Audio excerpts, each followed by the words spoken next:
Right now, NBC 26 live at 10. The Packers didn't have to look too far as they find their new general manager. Plus, some fans tell us what they think of the new hire as it looks to the 2018 season. And after battling some bitterly cold days, warm weather on its way. Well, NBC 26, of course, is your official Packer station, as the team has reportedly selected a new manager.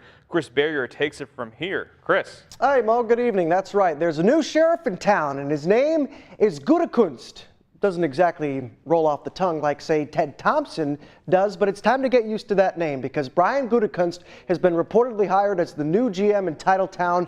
Gutekunst has spent 19 years with the Packers organization, so he's been around for a while. First 13 of those were as a player scout. He was promoted to the director of player personnel in March of 2016. The Packers have yet to officially release an announcement of the hiring, and there's a lot more to learn about this guy. We'll dive deeper into his resume and his accolades in just a few minutes during Sunday Sports Rewind. Hope you'll stick around for that. Mo, back to you. All right, thank you so much, Chris. With Brian Gutekunst reportedly the new general manager of the Packers, we wanted to know what fans thought of the new hire. NBC 26's Max Grossfeld has that story. Goes into the draft out with the old and in with the new.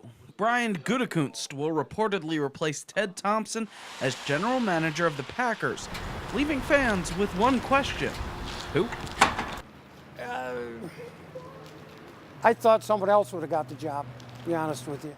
Though Gutekunst may be a relative unknown, thank you, Commissioner. Many we talked to say while they're appreciative of Thompson's work, they were glad to see his reign come to an end.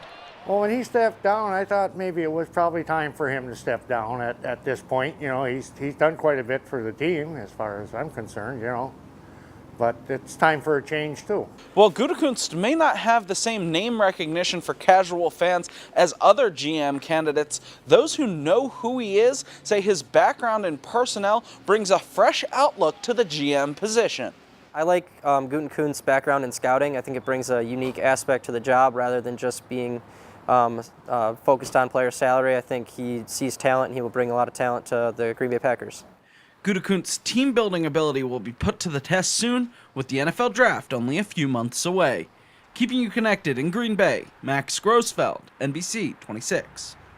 Well, the trend is going into a different direction now. It looks like the temperatures are actually going up for a change. Gino Recchi has a look at your first forecast. Gino. That's right, Mo. We got a big change, at least for the time being, showing up in just a few days. We have a high pressure that'll be moving off to the east and a storm system passing up to the north of us. That's going to be bringing in temperatures across not just northeast Wisconsin, but across the rest of the upper Midwest, anywhere from about 8 to as much as near 20 degrees above the normals for this time of year. So if you're tired and sick of all that cold air, well, we'll have a little bit of time to defrost just a bit. Temperatures right now rising up into the upper 20s and lower 30s, and that's just more to come. I'll have the full breakdown with the full forecast coming up. All right, many people looking forward to that. Thank you so much, Gino. And many people also looking forward to some warm weather, but it's not good for some businesses that actually rely on that snow. Navarino Hills in Shiocton says they still stay busy when it is in the 30s, but once it gets higher than that, that's when they start seeing some changes to the business. We get a lot less business when it gets extremely warm, but we do stay pretty busy whenever it gets like 32 degrees normally. Anything over that is just too warm for people. They don't think about snow. And Navarino Hills say many people are coming out for the tubing, though. They also make their own snow, so they're not too worried about the temperatures warming up right now. I-41 South is back open now after a crash closed it this morning. Here's some video from earlier. The Winnebago County Sheriff's Office says all lanes were closed for more than a couple of hours when a semi tipped over near Menasha. It was back open after 2. The Fond du Lac County Sheriff's Office rescued a man this morning who they say wandered onto Lake Winnebago. They say the man called them saying he was lost, and they found him a quarter-mile offshore. Officials say he had been drinking and was later on brought to a nearby hospital since he wasn't dressed properly for the cold and was treated for exposure to frigid temperatures. The Marinette County Sheriff's Office is asking for the public's help in finding a missing man. They say his name is Jacob and his blue Volkswagen was found on Brownspur Road in the town of Niagara. That was on a snowmobile trail. Authorities say it could have been there for 2 days. They also believe he may have a mental illness that needs assistance. Please contact the Sheriff's Office if you do have any more information. Well, covering America now, an about-face from former White House Chief Strategist Steve Bannon, now regretting comments he made in the new book Fire and Fury. NBC's Jennifer Johnson has more from Washington.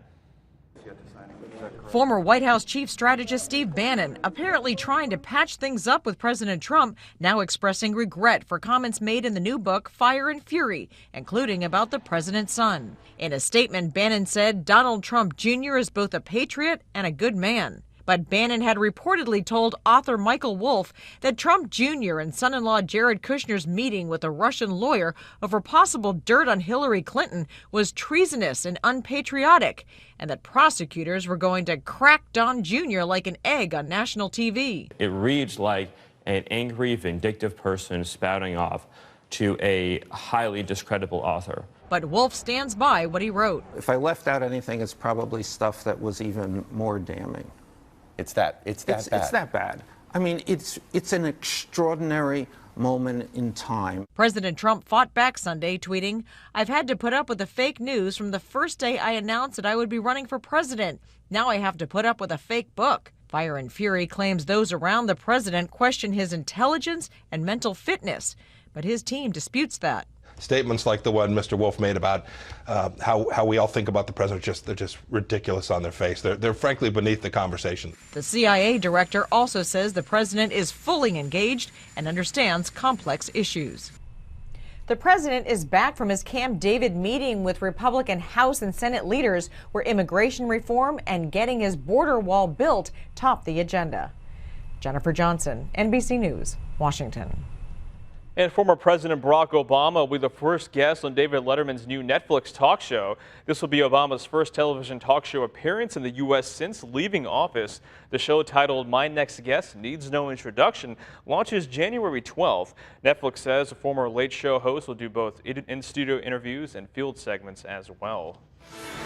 Now to world news now. Iran's Revolutionary Guard says the nation has ended the anti-government protests that started last month. In a statement from its website, the Guard blamed the unrest on the United States, Israel, and Saudi Arabia. The price hike sparked protests in a number of cities and towns across the nation last month, and at least 20 people were killed. Some demonstrators even calling to overthrow the government as well. And there's a possible change in the Korean peninsula coming up. North and South leaders have officially scheduled a face-to-face meeting set for next Tuesday at a neutral site. They're going to discuss how Korean athletes can compete in the Pyeongchang Games next month. But the big picture is the discussions how relations between the two nations can improve. On to Wisconsin news now. Bartenders are now learning how to save someone from overdosing on opioids. The AIDS Resource Center of Wisconsin hosted a class teaching bar staff to identify an opioid overdose and how to give naloxone to keep someone alive. The goal is that they will be able to identify an overdose and intervene until help can arrive. And each of the participating bars will keep naloxone on hand just in case an overdose does happen. The AIDS Resource Center of Wisconsin will hold another class next month. And don't forget that road work begins on I-94 frontage roads in Racine County this week. This is all in preparation for the new Foxconn facility. Crews will be working between County KR and Wisconsin 20 starting tomorrow morning, and then Wednesday road closures do start. We'll still ahead on NBC 26 live at 10. Some kids got to check out the Packers Hall of Fame at Lambeau Field today, but there's much more to it. Find out after the break. But first, what's that weather going to look like for the rest of the week? Your forecast coming up.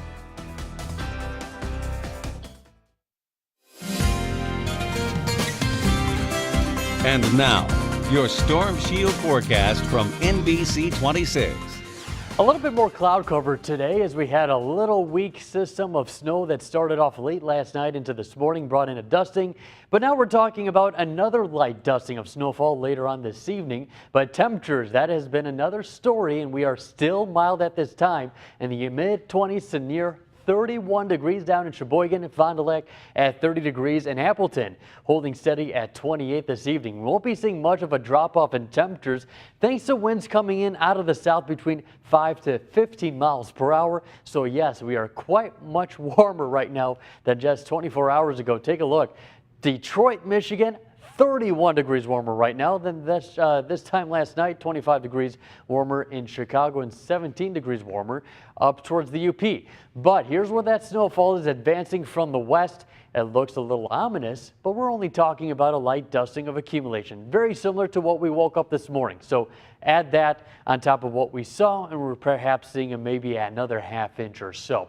Behind it, though, high pressure will be moving in here, bring us some dry weather to kick off and maybe even some sunshine as you're heading to work tomorrow behind this cold front. Now, of course, a cold front typically has some cold air behind it, but this time it won't be the case because we got a high pressure down to the south that's going to filter in southerly winds and keep us in a west and southwest wind flow. The high pressure will drift eastward as this low pressure moves out of the area. We'll start off pretty dry as we kick off the work week, but then later on Tuesday into Wednesday, those temperatures are really going to start cranking up, all thanks to this low pressure that's going to move into southern Canada. We'll be on the north side, the south side of it, and also with that warm front north of us, those southerly winds will really start cranking up. However, we're going to be seeing that end quickly later on Thursday evening thanks to this low pressure. This one is going to bring some pretty heavy snowfall over parts of the Central Plains into parts of Minnesota and even northwest Wisconsin. Whatever leftover moisture might transition from rain over to snowfall later Thursday night into Friday morning. But for the meantime, snowfall should be ending starting off right around the next hour or so and then should end by 2:30 in the morning. Skies start to clear. It looks like a pretty comfortable day tomorrow. It's mostly sunny skies and temperatures rising and flirting right around that 32-degree mark. As for the rest of the forecast, it looks like we're only talking about a ½ inch to an inch of most of accumulation, the highest amounts closer towards Lake Michigan you get. Also, here's where that warm-up's coming from. You see where all those greens and yellows advance northward, but then as that storm moves out of the area Thursday, here comes that cold spell moving down southward. So yes, it's going to get quickly cold. 26 for the overnight low, not much of a change besides the temperatures right now. 32 today, or tomorrow I should say, with a little bit of some partly cloudy skies. We do start to warm up a little bit. 37 on Wednesday, 42 on Thursday. But yes, we do cool down quickly as we get towards the end of the work week and into the weekend. So enjoy the brief, warm up because we do cool back down. However, Mo, looks like another warm up after that 7 days. At least you can enjoy for a period of time. Just keeps going up before it goes back down. It's like a roller coaster. Of course. All right, thank you so much, Gino. Well, still ahead, some kids got a chance to check out the Packers Hall of Fame at Lambeau Field today, but there was much more. Find out after the break. Welcome back. Well, some of the younger Packer fans got a chance to check out some history at Lambeau Field today. The Hall of Fame is offering free tours for kids ages 11 and younger, each Sunday throughout January and February. The kids must have an adult with them, and organizers say overall it's a family fun activity. Just giving families a really nice opportunity to do something inside instead of having to do something outside. And also the 1919 Kitchen and Tap was also offering $5 kids meals today. And if you brought a Powerball ticket in New Hampshire, you just might be a millionaire. The winning lotto ticket was sold at Reed's Ferry Market. The jackpot is worth close to $560 million, with that lucky winner taking home $352 million. As an added bonus, Reed Ferry Market will receive a $75,000 check for selling that ticket. This all comes one day after someone in Florida won the Mega Million drawing. And the Cleveland Browns lost all 16 games they played this season, and yesterday fans of the NFL team gathered around the team's stadium to celebrate by using a parade. Columbus resident and season ticket holder Chris McNeil coined the idea for that parade as a form of protest to let the team's management know that the fans are not happy with the season. It is estimated that nearly 3,000 fans came out to support the demonstration as well. Here I have season tickets, so I've been down here for every game, and just a way to say, management, you guys are doing things wrong. It's nothing against the players. It's, you know, I heard they put on there, some guys are putting on there, it's an embarrassment for us to be at the parade. Well, the whole season was an embarrassment. 0-16, it's horrible. And the Browns joined the 2008 Detroit Lions to become the only two teams in the NFL history to have a record of an 0-16 season. And thanks for spending your Sunday night with me, but don't go anywhere. Sports Rewind is coming up next. Stay tuned.